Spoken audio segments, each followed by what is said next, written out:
Hello friends, అందరూ ఎలా ఉన్నారు? ఇవాళ అల్లం వెల్లుల్లి పేస్ట్ కొన్ని నెలల పాటు ఎలా నిలువ ఉంచుకోవాలో ఇప్పుడు నేను మీకు ఈ వీడియోలో చూపిస్తాను. నాలా కొత్తగా వంటలు నేర్చుకునే వాళ్ళకి ఈ టిప్ బాగా యూజ్ అవుతుంది. షాప్స్కి వెళ్ళి ప్యాకెట్స్ని తెచ్చుకొని ఎమర్జెన్సీకి వాడుకుంటూ ఉంటాం. అవి ఎలా తయారు చేస్తారో, నెలల పాటు నిలువ ఉంచేకి ఎలాంటి కెమికల్ యూజ్ చేస్తారో మనకు తెలియదు.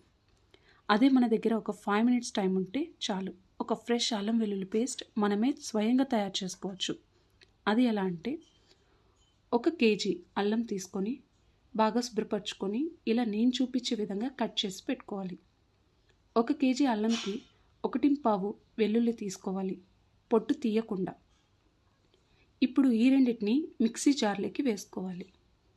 ఇలా వేసుకున్న తర్వాత 2 స్పూన్స్ సాల్ట్ని వేసుకొని, అలాగే 1 స్పూన్ పసుపు వేసుకొని కొద్దిగా వాటర్ని కలుపుకోవాలి. ఇప్పుడు దీన్ని మిక్సీకి పట్టించాలి. ఇలా పట్టించిన పేస్ట్ పసుపు వేయడం వల్ల ఎన్నో నెలల పాటు నిలువ ఉంటుంది.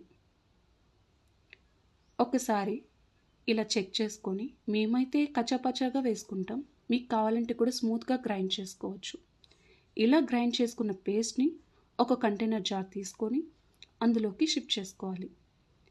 ఇలా షిఫ్ట్ చేసుకున్న పేస్ట్ని ఒకసారి బాగా కలుపుకోవాలి. కలుపుకున్న తర్వాత ఆ బాక్స్ని మూత గట్టిగా బిగించాలి. తర్వాత ఈ బాక్స్ని ఫ్రీజర్లో పెట్టుకొని మనకి ఎప్పుడు కావాలంటే అప్పుడు నాన్ వెజ్కి, వెజ్ కర్రీస్కి యూస్ చేసుకోవచ్చు. Thanks for watching.